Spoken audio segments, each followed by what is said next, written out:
Iya, kalau di Jepang latihannya mulai dari running tadi ya. Oh, Hmm.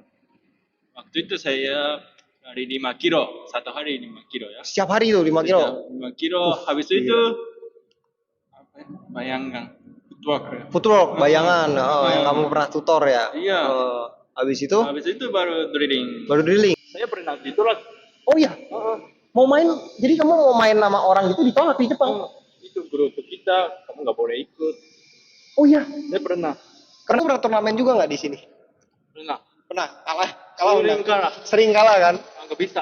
Karena jago-jago semua Jago di sini. semua. Jago kamu nilai aku nih sekarang. Aku tuh tipikal permainannya kayak gimana?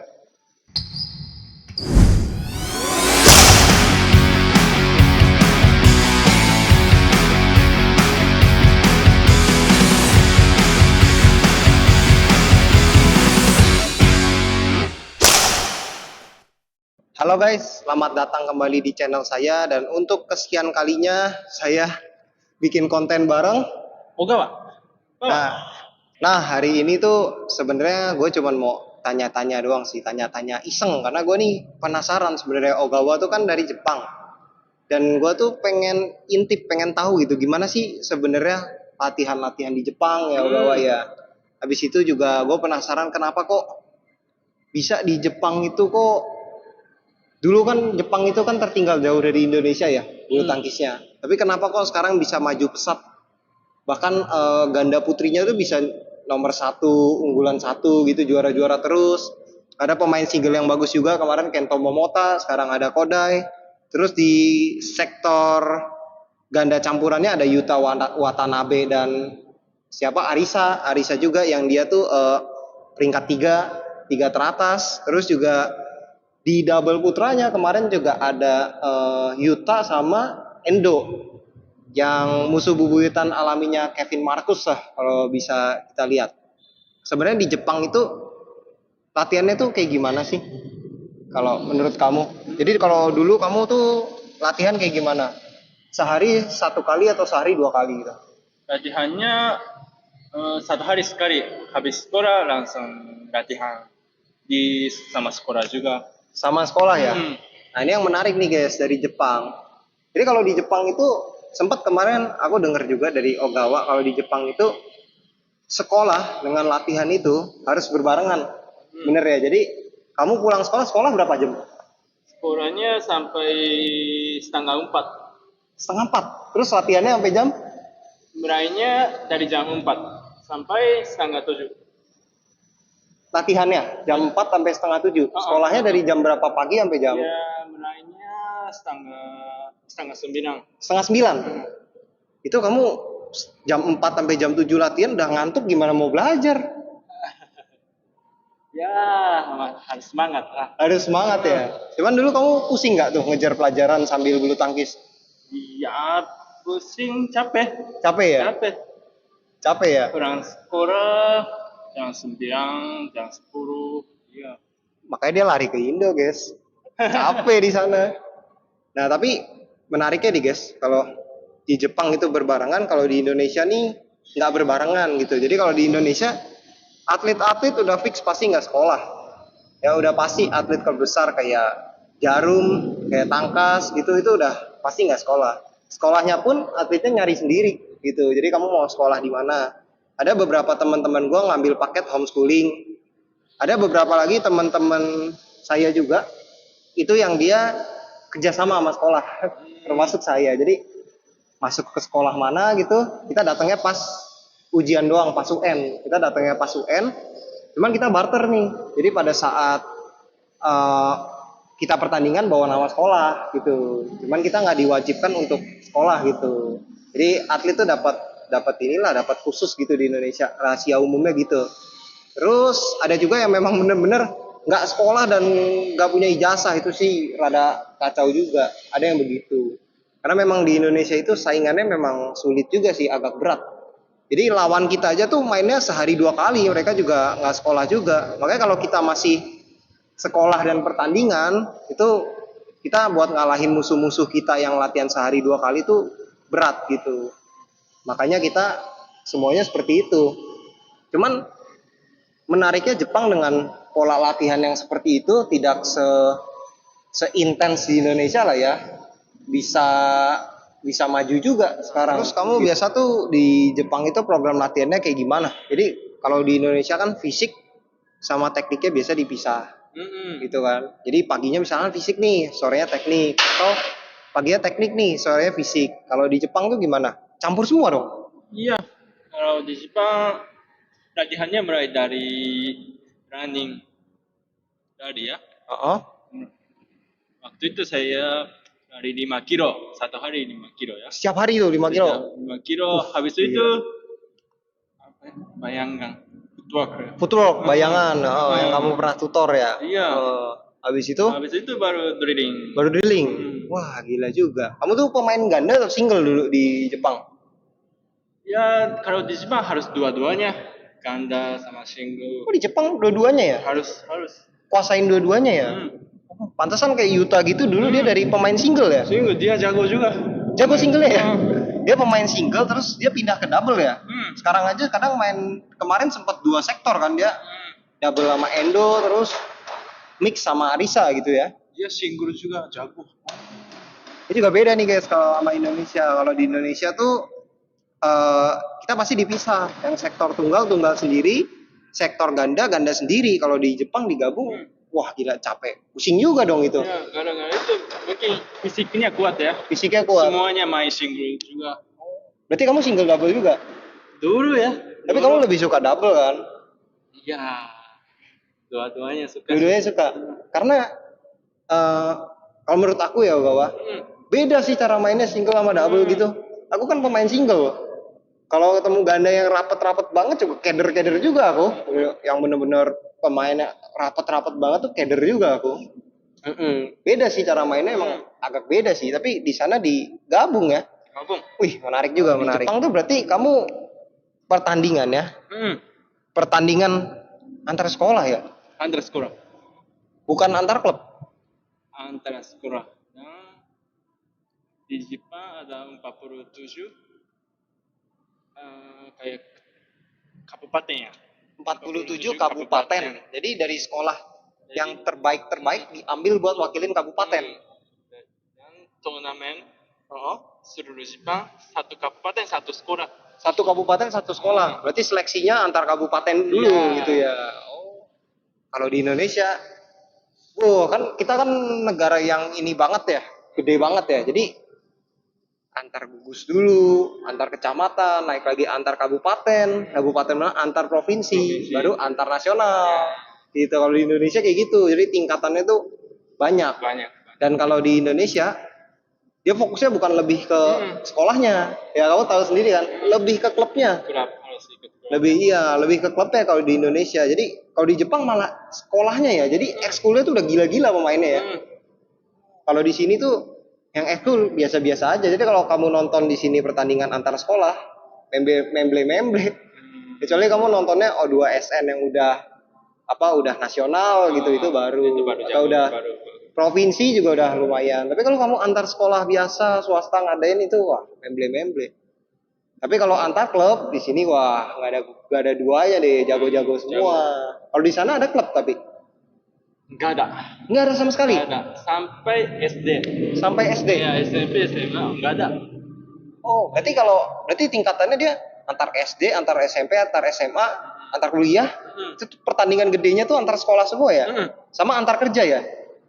Iya, benar, antar perusahaannya. Soalnya dulu aku sebelum cedera ya, kena ankle sebelum aku operasi, itu aku sempat ditawarin sama pemain Jepang. Cuman orang Jepang kan nggak bisa bahasa Inggris ya, bahasa Inggrisnya kan kebanyakan kan nggak ngerti ya. Jadi aku dimasukin ke grup lain. Grup lain itu isinya orang Jepang sama aku. Jadi dia pakai line translate gitu, line translate bahasa Inggris. Dia pengen minta aku buat bantuin dia turnamen antar perusahaan di sana. Oh iya. Iya bener ya, emang begitu ya kalau perusahaan nyabut pemain ya. Aku sampai bingung loh, ini antar company aja kok sampai manggil-manggil orang dari luar gitu. Padahal kan kayak gitu kan. Kalau di Indonesia antar company ya ada juga sih nyabut pemain, cuman ya nggak nyampe manggil dari luar negeri juga gitu kan.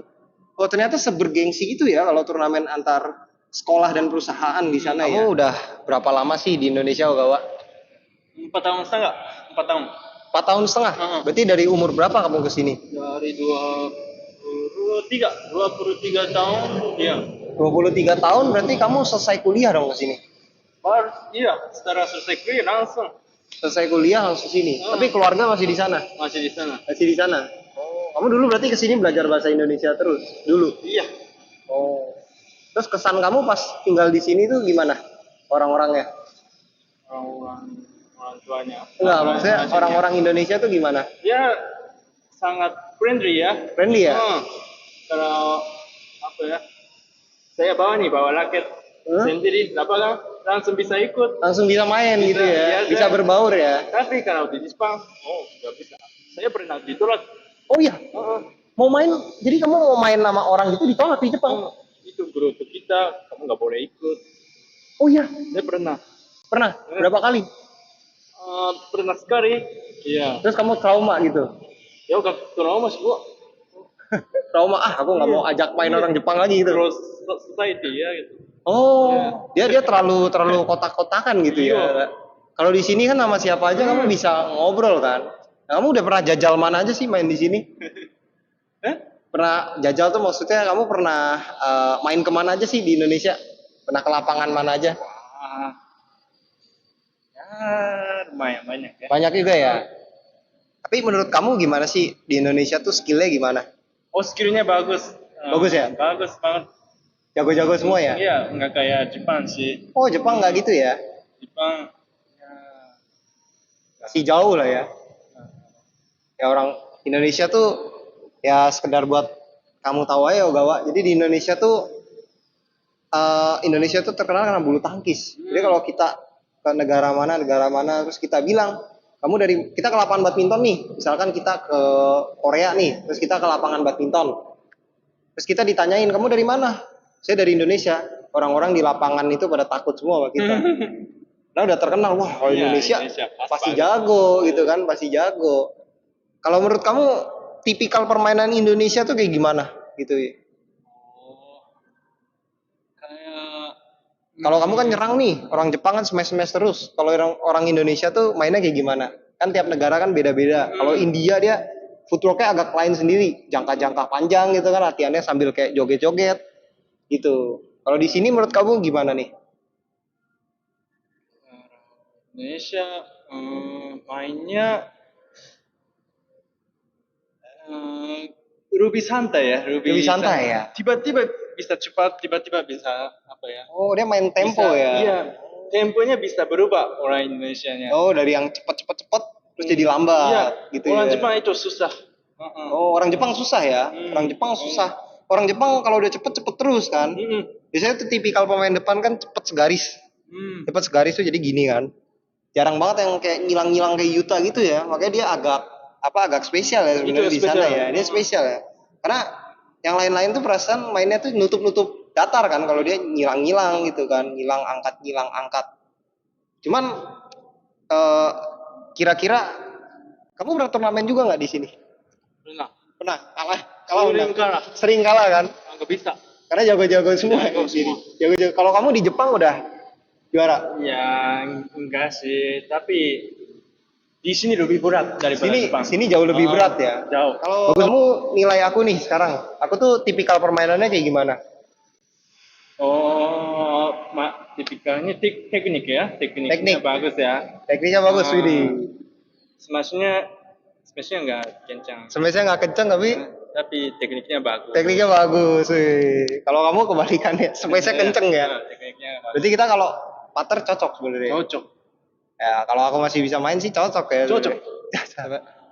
Gue penasaran nih, sebenarnya Ogawa nih di sini tuh ngapain sih? Kamu tuh pindah ke Indonesia tuh sebenarnya untuk apa sih Ogawa? Apa karena kamu nggak seneng sama Jepang makanya ke Indo gitu? Enggak. Oh enggak. Saya kerja di sini. Oh, kirain dia ditolak di Jepang makanya lari ke Indo. Oh, kamu kerja di sini? Iya. Oh, kamu tuh kerja apa sih? Saya jual alat bulu tangkis, punya merek sendiri. Merek sendiri? Apa tuh mereknya? Mereknya Ibuki. Oh ini Ibuki ini? Ibuki. Oh masih Ibuki ini? Oh, yang kamu waktu itu dulu pernah kasih aku kaos Ibuki. Kaos. Tulisannya belakang Nail pakai bahasa Jepang itu kan? Nail. Oh, apa sih? Ibuki itu di mana sih? Ibuki itu Di Indonesia tuh belum ada. Jepang Belum ada store-nya ya? Belum ada tokonya ya? Tokonya apa kita supply ke toko seluruh Indonesia ya. Seluruh Indonesia kamu supply. Terus kalau orang Tangerang mau nyari Ibuki ini ada di mana nih? Ada di Gading Sport, ada Gading Sport. kalau dekat dari sini Gading Sport. Oh. Kita jual raket. Raket. Grip. Berarti kamu Benar. Dari Jepang tadi. Berarti kamu tiap hari tuh keliling-keliling nyuplai barang ya? Beli toko. Berarti ini yang tipe apa nih? Oh, ini kamu pinjemin aku kan tadi kan? Ini enak loh, kenceng nih. Yang aku pakai smash. Ini tipe apa ya ini? Namanya Top Gun. Top Gun V22. Harganya berapa nih?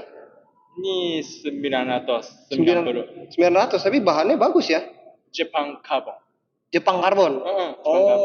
Jepang Karbon. Berarti ini produksinya tapi tetap di Jepang. Di China. Itu katanya. Di China produksinya, tapi merek Jepang. Bahannya dari Jepang. Jepang. Oh, bahannya dari Jepang, tapi diproduksinya di China. Dijualnya di Indonesia. Dan Indonesia aja marketnya atau Indonesia aja ya. Oh, wah keren juga sih Ibuki nih. Instagramnya apa Ibuki? Ibuki Jepang. Ibuki Jepang. Jadi buat teman-teman yang pengen lihat produk-produk Ibuki, ini produknya sih sebenarnya nggak terlalu terkenal ya. Tapi kalau dia modelnya tuh lebih kayak simple tapi elegan. Jadi buat teman-teman yang mau lihat produknya bisa ke Ibuki Jepang ya. Ibuki Jepang. Ada foto Ogawa juga di sana. Raketnya sih, bukannya ada video kamu? Gak ada. Oh nggak ada. Ibuki ya, Ibuki. Kalian bisa lihat-lihat, bisa kalian coba karena gue overall sih suka ya raket-raketnya. Buat power tuh memang kenceng, memang didesainnya buat power ya. Emang nggak ada apa yang flex buat aku gitu? Nanti ada. Nanti ada yang fleksibel ya. Karena rata-rata skip ya, buat power semua ya. Tapi memang bener sih kan orang Indonesia sukanya yang power kenceng. Iya kan? Makanya kamu cocok ya, kamu nyemes terus jualan ini. Tapi giliran orang pakai, dia nggak bakal sekenceng kamu juga karena kurang latihan gitu. Jadi pesan dan kesannya buat teman-teman di YouTube gua apa nih? Yang mereka yang masih latihan bulu tangkis, buat mereka apa nih? Kira-kira? Semangat aja ya kan?